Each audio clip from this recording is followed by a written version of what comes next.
You ask me your questions if you want, and I will answer them. It's the And kind he's comfortable with it. Or he's dying inside, but... Let him die.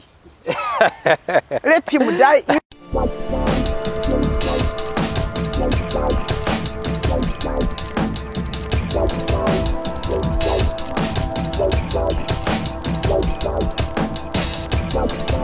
This edition of the Ivan Show. Today's episode we talk about gender equality.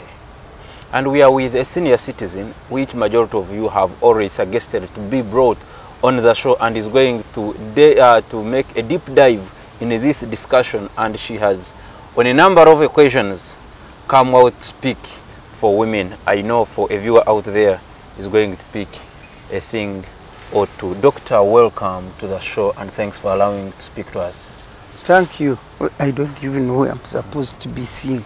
Okay, yes. Thank you for inviting me to speak. And actually, you should introduce me properly when you are talking about gender equality and women's empowerment. Yes. Because I want to tell you that for you are a young man, and I think my youngest son could be older than you. How old is he? He's 39. He's older than me, that's perfect. I know, I can see you. So I want you to know that I am one of those women who have been, who were and have been and will continue to be at the forefront of the gender, of the cause for gender equality and women's empowerment in this country. And I will hold this struggle until I meet my God with it, because I'm serving his purpose in that area. Because you know, God, justice and righteousness are the foundation of God's throne. Yes. And gender inequalities and women's disempowerment is injustice.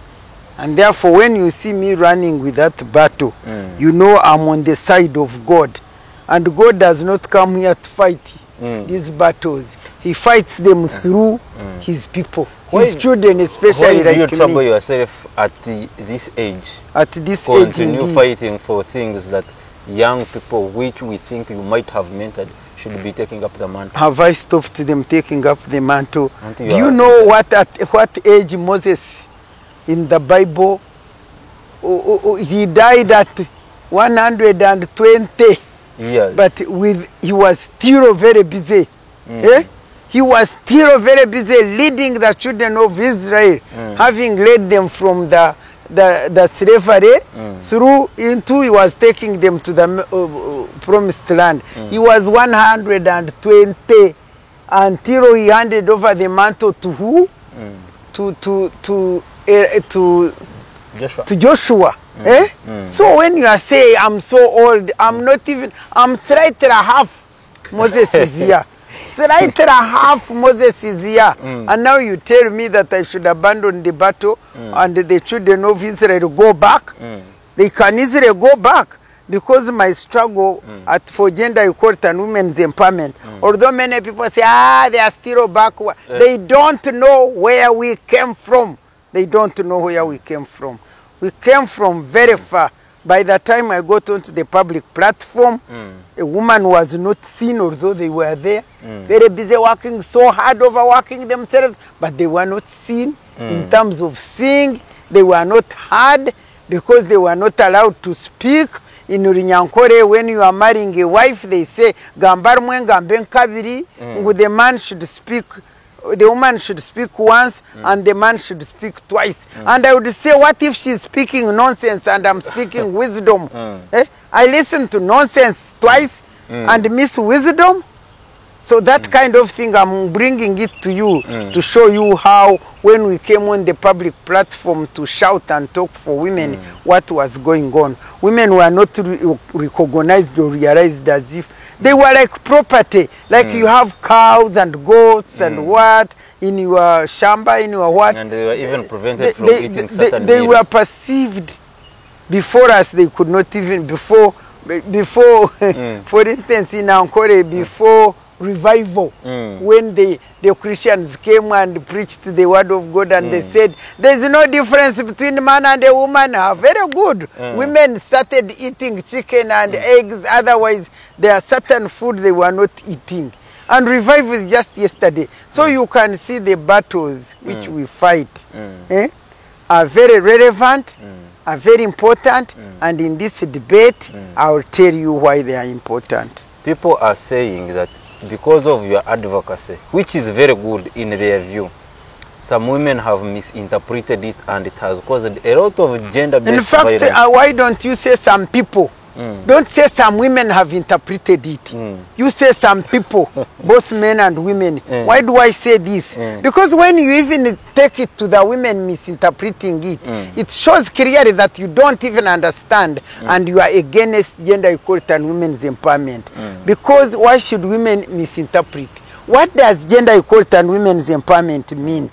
Gender equality and women's empowerment simply means, equality means that a woman should be treated as an equal human being in her own right as a man, perceived as a human being with same feeling, emotions and everything, subjected to the same whatever responsibilities, similar responsibilities, and the same rights, opportunities. Get the same opportunities, the same rights, the same perception. When you are looking at your son and your daughter, look at them as equal in terms of being full human being. I'm not saying that the man should be a woman or a woman a man like this nonsense which is coming. No, look at a man and a woman as full human beings made in the image of God. Not that one is less of a human being than other. You hear? That is what equality means. Now, empowerment means, in the feminist language, or in terms of gender equality and women's empowerment, it means that a girl and a woman have the capacity and ability and the right to participate in decisions that affect them as individuals, that affect their families, that affect their community, and generally at the utmost affect the nation in which they live. Why? Because these decisions affect them as individuals. For instance, when you are talking about who should own property, who doesn't want to own property? Land and any other property. But why that the women do not own any property? Do you know women were not owning property until we fought for it?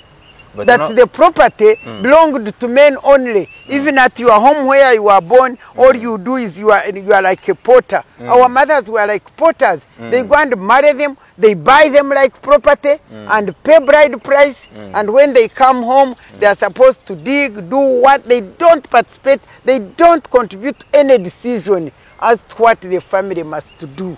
Now, and that one affects them, not only them, but affects the whole nation, the family and the whole nation. Because one thing I want to tell you very clearly, when God created a man and he saw him, he saw he was helpless. And he thought that he needed a suitable helper. Yes. And that suitable helper was a woman. You know, God could have created another fellow man and say, yeah, this help one another, be together and converse. Yes. But God thought, I need a different special of a human being who can bring more meaning and bring life and complete up my creation. And that's why he brought this different type of a person with different intellect, with different ideas, with different emotions, with different, to feel what was lacking in you as men. By the way, one thing you don't know, for us nothing is lacking in us. And yet we are treated as if we are the ones who lack. First of all, you are from your rib. Yes. What does that mean? That actually whatever is in you, we have. Okay? Yes. And then God went. He didn't recreate you again, but he went at the side and created this woman who has already what you have, but he put in more in terms of intellect, in terms of wisdom, in terms of emotions, in terms of feelings. He put more into the woman to perfect his creation. So if you knew what I'm telling you before even you jump in to ask me, if you stop your biases and listen to what I'm telling you, because you are listening it from me, where else would you get it from? So if you be quiet and listen, you will say, kumbe, kumbe.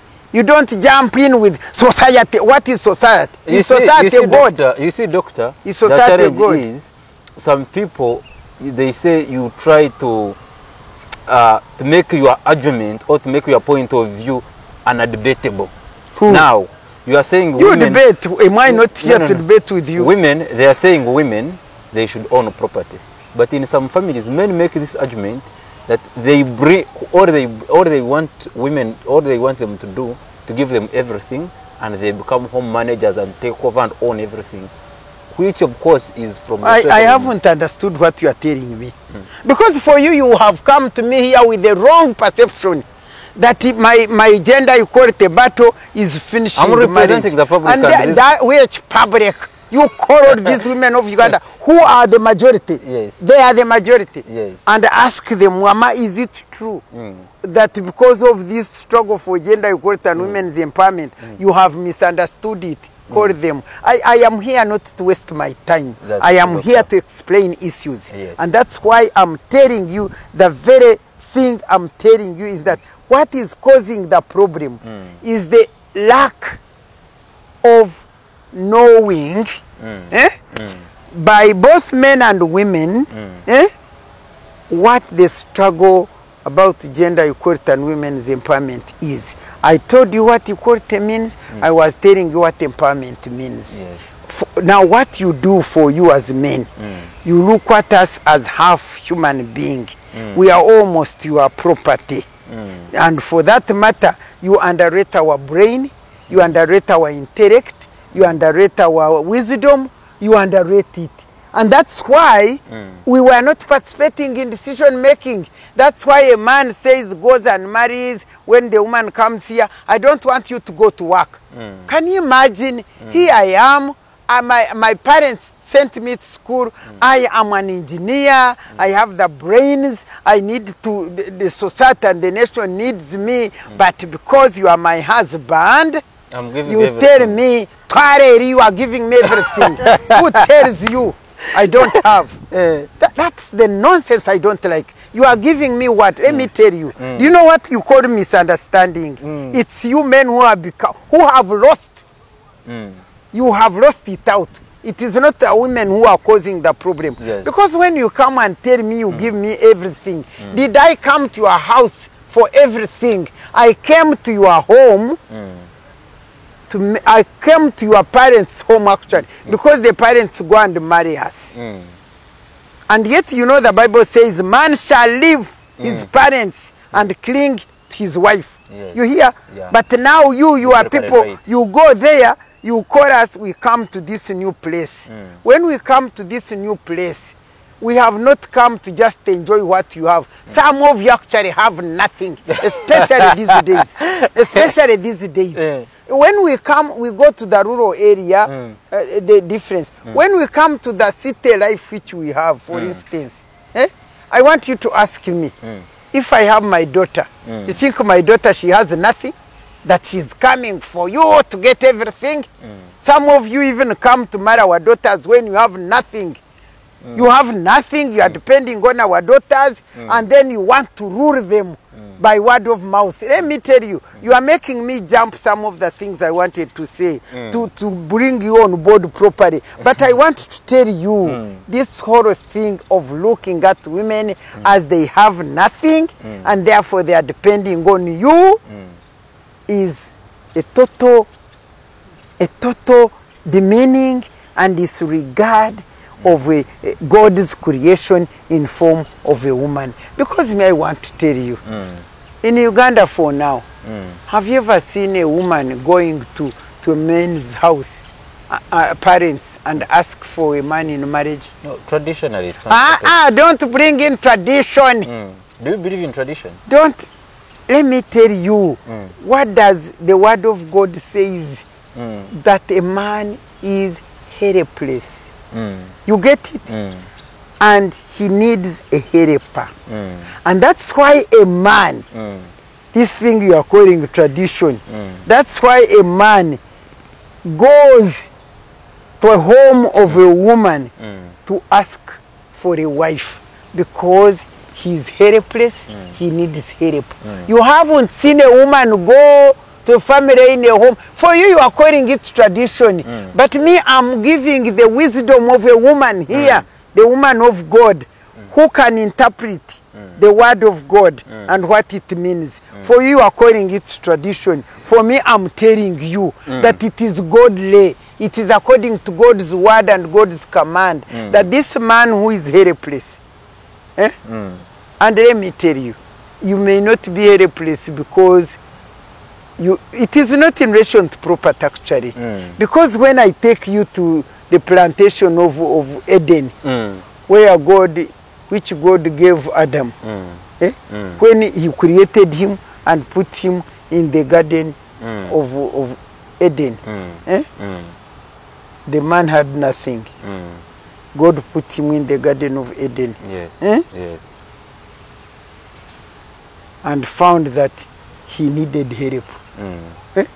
So it had nothing to do with property. This property of yours you are talking about, that for us you give, you think Adam was to give Eve a property. Which property?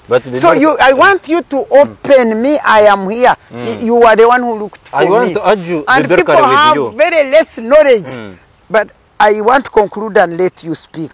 Therefore, when one thing you need first to know is that a man without a woman is helpless, rather than a woman without man being helpless. Because I want to tell you that God did not create any helper for the woman.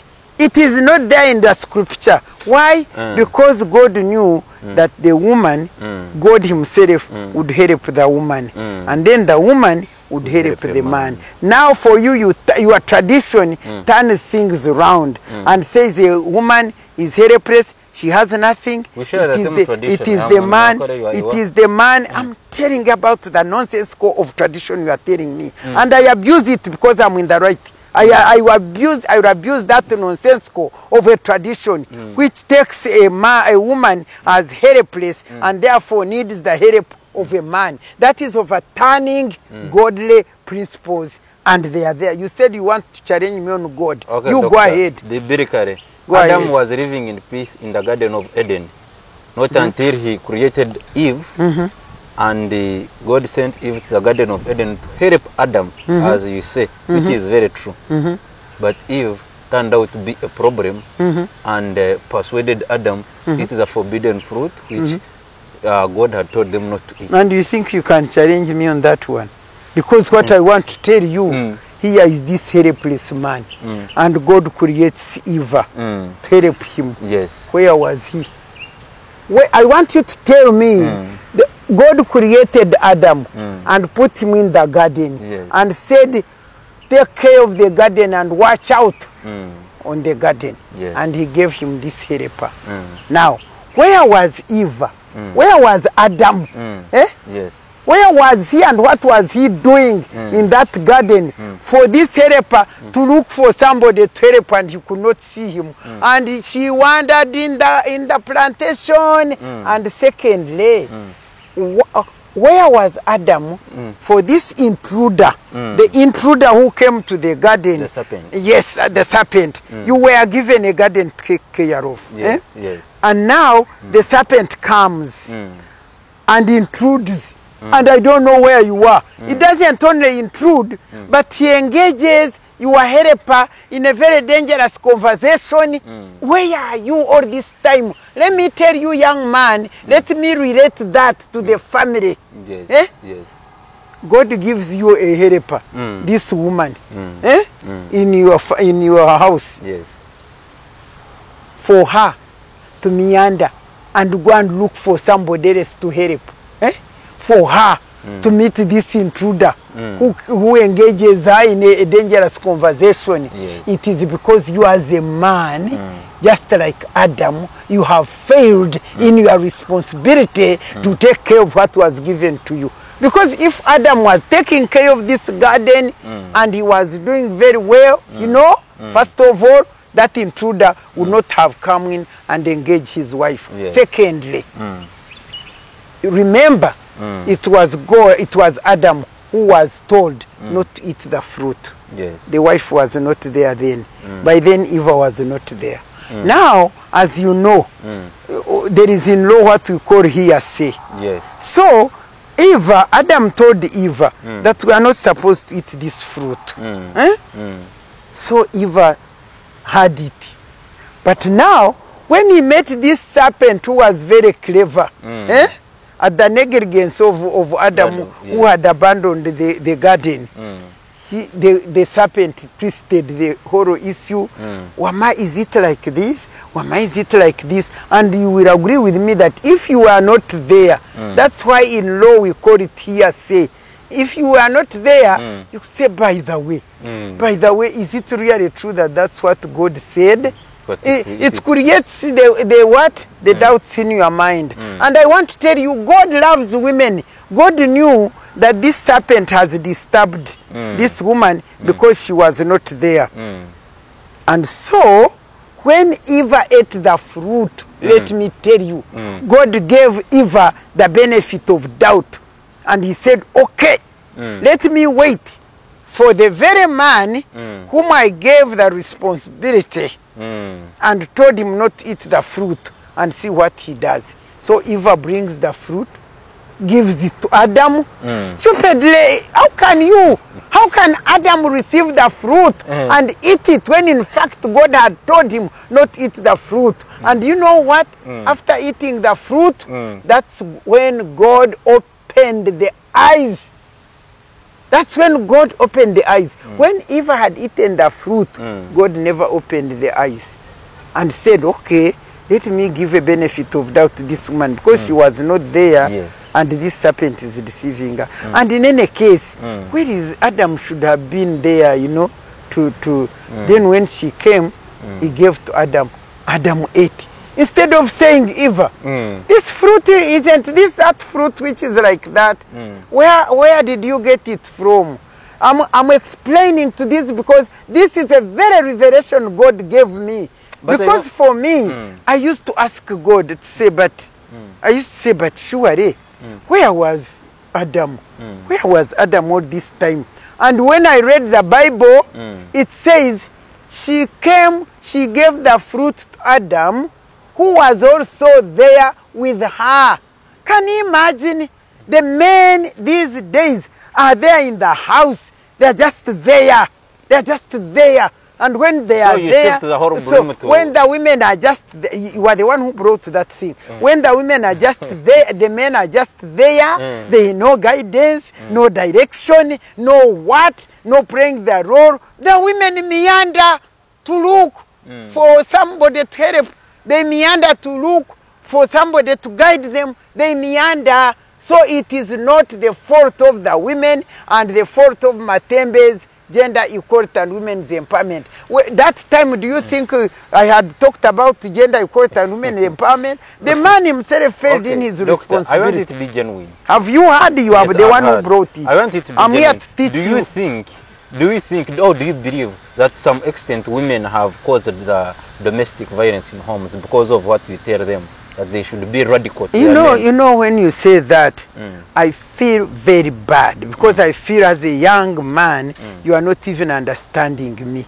Because one thing I will tell you, gender-based violence, is not now or yesterday. It was right from the beginning. They beat them, they beat women quietly, and women would quiet. The only difference is that our struggle for gender equality and women's empowerment has opened homes, has opened. That's why you see during COVID, that's why the gender violence increased completely, because whatever was happening internally in the homes was known by the two people. But now during COVID, when all over the clan, the people are around, people are seeing everything, it just put on the street what was always happening behind the scenes. But don't think that gender-based violence is of yesterday, is today. The only difference is that it was never talked about. Yes. It was always and even when they would defile children and incest would go in hiding. So the only difference is that things have become public. Why have they become public? Because women have also left the secret places and come into public to use their God-given talents, their God-given wisdom to, to realize their potential for their own development, for the development of the community and the nation, which is very good. I do not see why you are not looking for the good. That our struggle for gender equality has brought onto this public platform. There is so much good. Whenever they come to interview me, instead of saying, oh, Matembe, isn't it wonderful, blah, blah, blah, blah. When did you ever go to interview a woman? But for you, you are young. A woman on TV being interviewed, where were they? Talking about women, talking for women, talking with women. It was nowhere. It was nowhere. We struggled for it. And as a result, you see women's potential, wisdom, and talents being put onto the public platform for use of goodness for the nation. Honorable. But as long as you men, because of your ego, because of your inability to understand and to appreciate a woman as a full human being in your own right, you are going to comment on whatever, I mean, to demean, to make sure you cause backlash. The struggle must be backlashed. It must be, detracted, because you men with your egoism, you are saying that women are spoiling. I want to ask you, how many women have been violated compared to a few men, because a woman just picks a pang and cuts this man? Is it right? Because there is nothing that is right, but she's justified. For a man, for a woman to pick up a panga, a woman who has been married to this man for quite some time, and in the end picks up a panga and cuts you, she has had enough, and she has been traumatized. And if you take most of them who do that to the mental hospital, you may find that they are mentally disturbed. The only few whom I know, because these days there is breakdown of values and moral system, are those very women now who come to marry and they are focusing at property, and now they get into marriage because they've seen somebody has property and they want to grab the property. And those are very if it is a percentage, it is even negligible. But because it is done by a woman, it becomes on the public platform. Honorable, before I came here, there is one family in Mbarara, and the man genuinely loves you on NBS Frontline. But his complaint is that his woman has misinterpreted what you say. And whenever you are on every platform that can be seen in public, he's always following you. Who is following? And that woman, that family in Mbarara. But so now the woman is becoming hostile in a home, and you are causing domestic violence indirectly because of what you are saying. Shame on you. I'm just bringing... Shame on you, because you are talking to this lady who is vocal at the forefront of gender equality and women's empowerment, but who is making 50 years of a very happy and comfortable marriage. Have you ever been to Matembe's home? Have you ever been there? I've not. And I have got sons and daughters, wonderfully married, taking care of their. When you see my sons and my daughters and daughters in love, the way they take care of their baby, the way they support one another, the way I am so proud. I feel so great. Yes. And then you come here to say Matembe is breaking marriages. Those very people, men and women, who have blocked their heads and minds and have refused to see the message Matembe delivers and lives accordingly are the ones whose marriages are breaking and failing. You cannot be imitating me and you have failures. Because you could say that maybe Matembe kept quiet. But what about my sons? And they are quite married because they are beyond 15 years, 14 years. That's not a joke. Yes. Many marriages these days are some few months. Few months. But mine, my youngest son, I was telling you, he has just got the first child. And if you could show you the pictures when they go together in the labor ward, they get their baby together, they come out to the holding the baby. A man going to the labor ward to do what? Look at you, a young man. You should feel ashamed of yourself. Can you imagine a man going to the labor to do what? To support his wife as they produce this child. I want to ask you, you don't go to the labor and you say to do what? And now, when she has her baby, when it is how many months or what, you chase her. Give me my baby. Give me my baby. If you couldn't go to the labor ward to produce the baby, now why are you claiming give me my baby?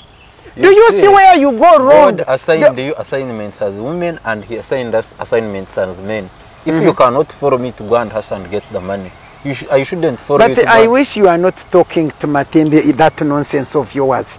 That nonsense of yours. Even the rural women, if I tell you, you are saying if I got hustle for money, when you are in town hustling for money, when you are at the job hustling for money, this woman, we are now in the rural area, this woman who wakes up very early in the morning, this woman who goes to the plantation, he has to dig, she has to plant beans, she has to prepare all this, she has to fetch water, she goes firewood, she's carrying the baby at the back, she's taking care of the sick, she's doing all this, and you say that she's doing nothing. For you are tussling with her for money. For her, she's doing nothing. And if I was tell you the truth, you know, when you come to ask Matembe, why you came to provoke me, I don't know. Because in fact, you are helping me to educate the public. Because I want to tell you clearly that this whole culture and traditional norm of men are the breadwinners. Do you know how I managed to win in Mbarara, continue to win and win and win? Because I was, what do you call it? When unpack, now you technological people, you say unpack. When I used to unpack the breadwinner, the man is the breadwinner. If the man leaves us, we are starved. I would go and ask women, let's look at the breadwinner. Who stays in this plantation and digging it? Who plants beans? Who plants millet? Who harvests millet? Who harvests these beans? Who prepares them? Who fetches the water? Who brings firewood? They would tell me woman. And after the beans are ready, and those days before the machines came, when the millet is ready, it is this woman who goes on the grinding stone and grinds that millet. It is this woman who fetches the water and gets the firewood. It is this woman who goes on fire and cooks this millet. And remember, she planted the beans and she has also harvested them and she has put them on fire. She cooks. She gives some to the husband to go and sell in the market. And the husband sells and comes with some salt. And they put in the beans and they eat. Who is the breadwinner? Who, in that category, I want you to tell me, who has won the bread for the home? And that would continue, and this man can even go somewhere and dig and kupakasa and come maybe with a bar of soap and maybe a dress, but who is sustaining the family with food? The very woman. So I told them, look here, wake up, wake up. You are the breadwinner, and you are winning this bread, but you don't know. So stand up and assert yourself. So this business, I'm now talking of the village. Now in the city, in town here, what happens? Both the man and the woman are working. They are both working. But the problem is the way the men are egoistic and they are the ones who matters. When they come, they may be loving one another and they get into a plan. You know what? This little money we are getting, for me this year, I'm going to make sure I save money and we buy a plot for the land. Okay? A plot where we shall build. Yes. And for you, you make sure that your money, you use it to buy food. And the woman, very in love, they buy the food. The woman is buying the food for like 4 years, and you have got the money for the plot. Yes. And so you finish now the plot. And then now you bring this idea, you know, I want you, now I'm going to start saving money to construct a house, our residence. And for you, you pay school fees, and the balance for food we can share here and there, but pay school fees. And the woman is there busy paying school fees. And you also build the house. And when it is over, you buy the bed and the mattress. She buys bed sheets. She buys the duvet.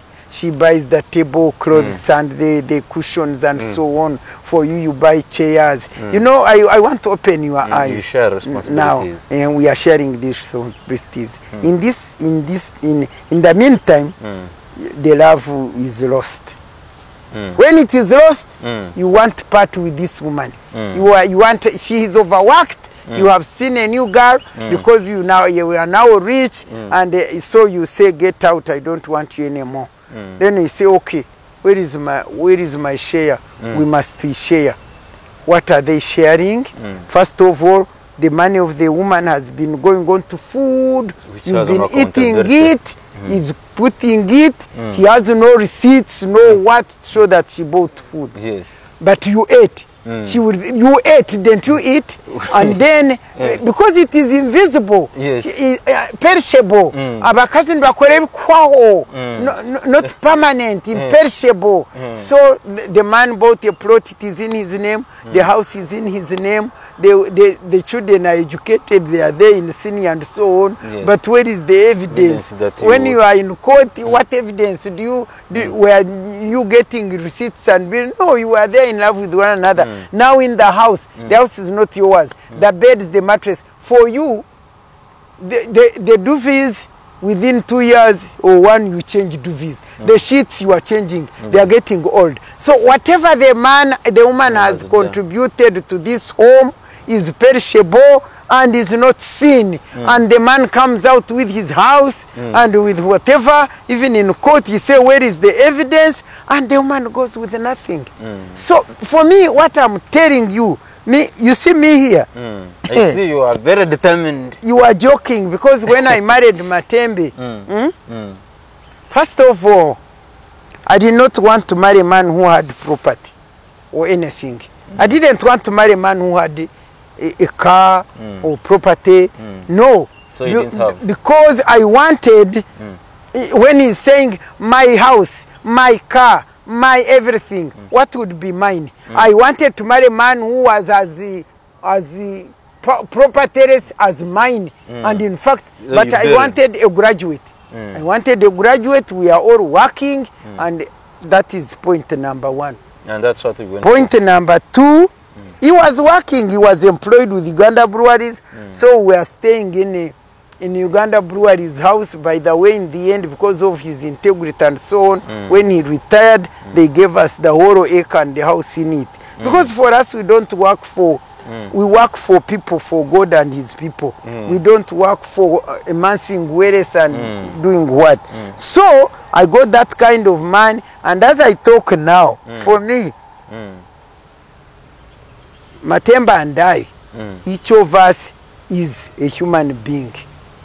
We have property which we have together in both our names, and we have in each other's name. Matembe does not say, don't buy that plot, don't build there. No. If you want to, you can. I mean, why not? I buy a plot, I tell him I saw a plot here, I bought it, I built a house, we get to rent. If he sees he wants to buy, he buys, and if we buy together, we buy together, we have home together, we have houses differently, and we are living. That's the And kind. he's comfortable with it. Or he's dying inside, but Let him die. Let him die if he's not benefiting. Can you imagine having a wife who doesn't disturb you, buy me a ring, buy He's me going a to watch this dress, interview. buy me what? What are you talking he's going about? to watch this interview. So, you are very interesting. He's dying in his heart. So I say let him die if he cannot appreciate how he has a wonderful wife who does not ask money for kameza, who does not say give me pay school fees, give me, buy me a dress, I admire that handbag, give it to me. I mean, you men, because you want us to kneel and bow before you. If you are dying inside, go and die. Okay, doctor, where did you drive this motivation? Because you began this thing almost alone and maybe with a few ladies. I know, but you young man, why don't you ask right questions? First of all, I'm not the one who started the struggle for gender equality and women's empowerment. This struggle started in Europe, in America, all over the world in 1898 for women to say no, enough is enough. We are also human beings. When did it arrive in 1998 in Uganda, here by independence in 1962. Yes. Women participated in the independence struggle of this nation. The late Joyce Mpanga, Honorable. Yes. The current, she hasn't died. Rhoda Karema is still there, our biggest mama, oldest mama in this country. There is Sarah Ntiro. Oh, Sarah Ntiro was a firebrand more than me. She was the first African woman to study science or what? I've forgotten. But in Eastern Central Africa, the first one to go to university. So the struggle started long ago for me. During that time, when I was 9 years, it was in here. That's when it was born in my heart. When I was 9 years, I had never been to Kampala. I was in the village in Rutoma. I had never seen a Muzungu. I had never seen anybody, but I was seeing injustice and discrimination meted on us. Me personally, as a girl, yes, as a girl compared to my brother, whom I was following. My story is known everywhere. You can read my book, Gender, Politics and Constitution Making in Uganda. You can read my book. By the time I was 9 years, to tell you that this thing is real, I could see I was discriminated against as a girl child. If you have some bit of little time, I'll tell you, and you will also be shocked because we were born as 9 children. Yes. 5 boys and 4 girls, and I used to hear my father saying that this woman refused to have children, 9 children. My mother, with 9 children, that my mother refused to have children, and she only had girls, and we were 5 boys and 4 girls. Can you imagine? And I used to hear in Runyankore there at home, I know saying that man never produced. He only had 1 son. So they would he only has 1 child and 4 girls. So girls were what not does that mean? As beings. children. Yes, that's what I'm trying to tell you. Which you are not. Very good. Now you understand. Do you see? Now you are understanding. And then I would say that my father was good. He put us in schools, both boys and girls. But most of the villagers around did not put the girls in school. The girls were not going to school. My colleagues in the village were not going to school. And people were laughing at my father. Why is she putting this girl in school? You see, and I see it. I'm a young girl. I say, now when we were poor, rural people, whenever there was no school fees and they chase us away, it would take 2 weeks for my brother to get school fees. Me, I would take like a month or so or more before my school fees is found. That is one thing which I noted as you are growing, you are noting.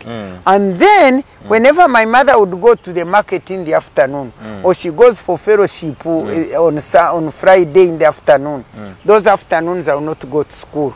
Because I must keep the siblings and prepare work. I'm like now my mother, the woman in the house preparing the work.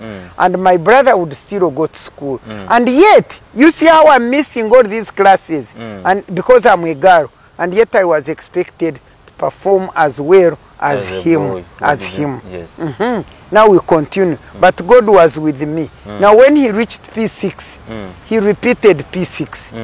Despite the fact that he didn't miss classes, he was fair, better treated than me. Yes. He repeated P6 and I found him in P6. We studied. When we came to P7, both of us went to P7. When we did final exams in P7, I passed in first grade, he was in second grade. Those days, second grade, you could not go straight. You had to repeat because the schools were less. So I went to Bweranyanji Girls Secondary School. How could they take you to Bweranyanji if you were sidelined?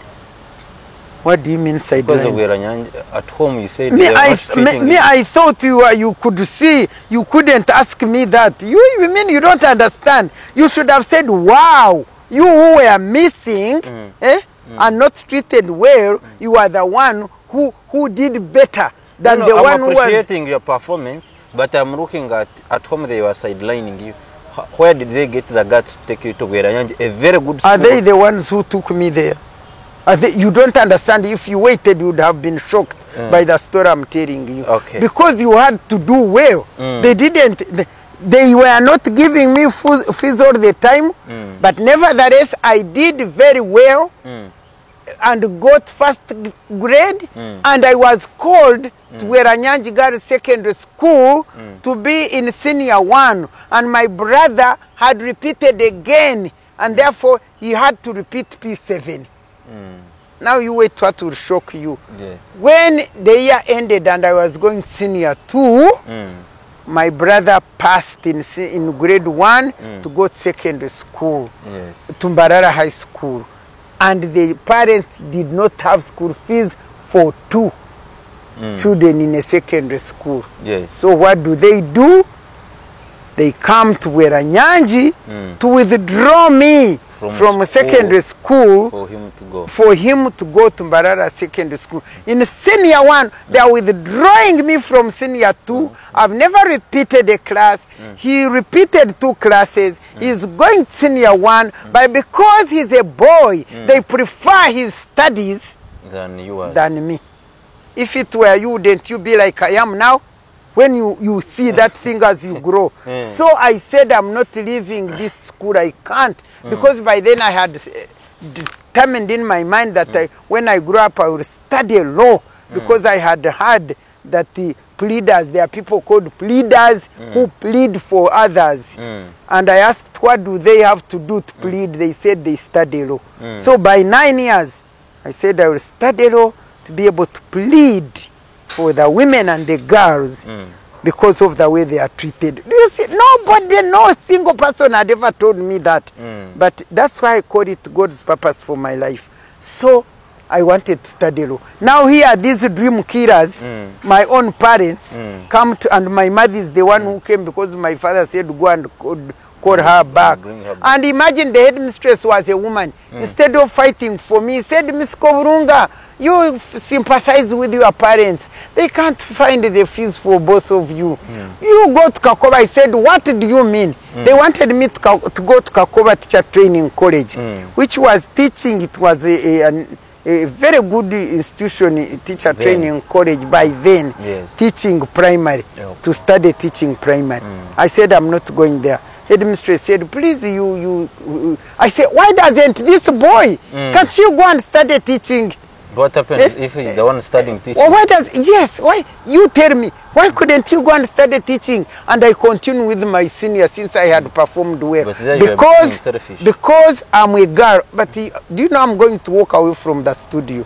Because you don't seem to understand what I'm telling you. What was selfish about that?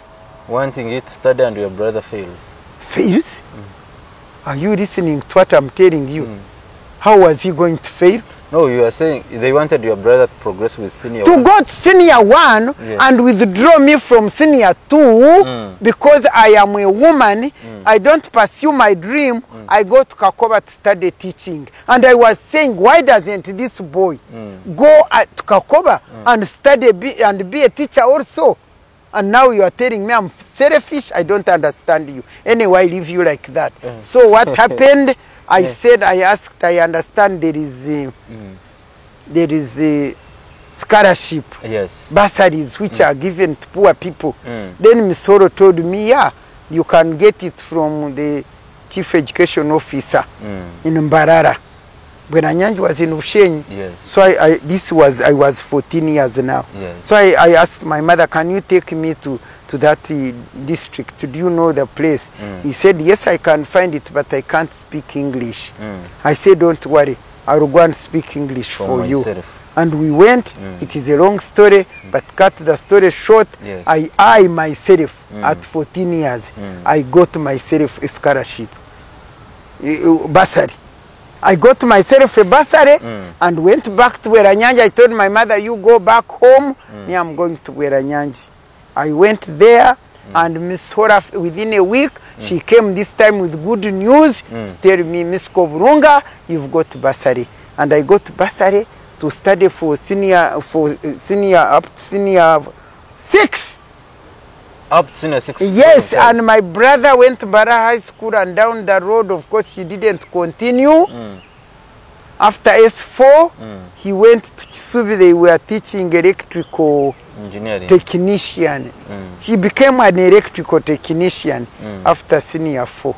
And as I talk now, I praise the Lord for my resistance and my resilience. Because I am the one who, after all, took care of his children. Because he died, poor him, he died after having he had 4 children within the marriage, and then eventually some women brought, when he died, some 2 women brought 2 young boys, babies, dumped them at my father's place, and therefore I took care of 6 children. Me, I have taken care of my father's family, all the 9 children. God distinctively raised me up for a cause. And I want to tell you, you stop demeaning my cause. The reason why I fight for it, I lived that experience. And let me tell you, even when I reached HSC and they called me to go to study law, I mean, because I extended my dream to study law when I reached HSC. I mean to be a member of parliament.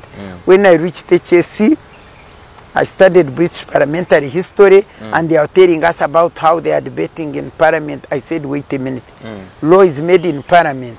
Therefore, after studying and finding that the law was not saying the right thing for us, I will go to parliament and make that law. You know, you don't know the person you are talking with. I think all your the person you are talking with is a child. You hear me saying senior citizen, a child of God. I'm a special person before God, because he created me like he created this Moses. Moses was to deliver the children of Israel. Joseph was to save the what? to fulfill God's covenant with Abraham, that his descendants will be in slavery in Egypt. Many people don't know why Moses was born. He was supposed to enable God to fulfill his covenant. Therefore, I'm like those people, like Esther. Do you know Esther in the Bible? Creatively, purposely made to deliver, to stop the children of Israel from inheritance. Doctor, I'm afraid time is not our best ally, but thank you so much for the discussion. But I have defeated your allegations. I'm so glad. You have shed light but on them. Me, I want you with your people listening to me. And this is how I'm concluding. Yes, doctor. If both men and women could know and understand the value and importance of a woman to humanity, we wouldn't be involved in all this. If they could know as God had intended and said the man on his own is helpless, is not complete, is lifeless, he needs a woman. And when the woman came into the life of Adam, if you remember, when Adam saw Eve, he burst out into poem, flesh of my flesh, bone of my bone. Before then, he was not talking. And that's what means a woman brings life into otherwise lifeless man. And a woman is carrying so much. And without women, first of all, without women, there is no humankind. Because the women have the womb to carry God's children. You think God did not have power or authority to tell that Adam to start producing children? But after creating him, he saw that he was incapable. And therefore, he had to bring this other person so that together they can bring forth human being. And after, you know, some I call women God's factories for manufacturing human being.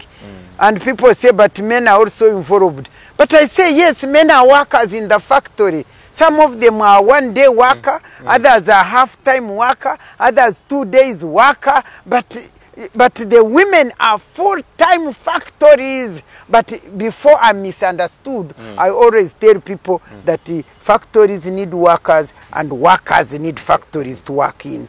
In other words, we must do it the God's purpose, the way God wanted us. And my call to everybody as we celebrate or commemorate this Women's Day, my wish and my desire is that each individual, each of us, man and woman, could raise up, that the Holy Spirit of God may visit each man and woman to reveal to them the value and the importance of a woman to humankind.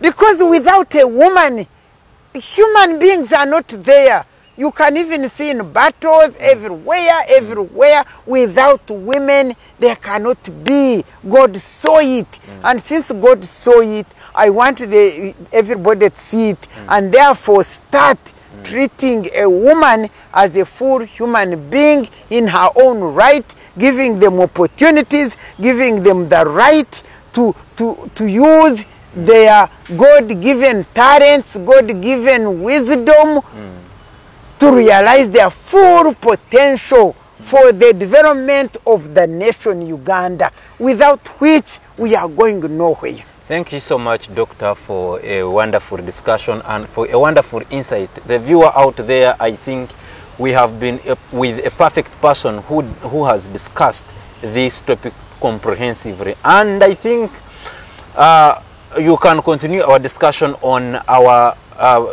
social handles on YouTube, Twitter, and Facebook to keep the conversation going. The Honorable will also get there and answer some of I don't know those things. That you said I'm already old, so technological. I don't waste my time on hand or what. All right. Thank you so much. I'm Ivan Tukundane, and we have been with a senior citizen, Honorable Dr. Miriam Matembo, a child of God. Special child. Special child of God. Yes. Thank you so much for being a lovely viewer. I'm Ivan tukundane.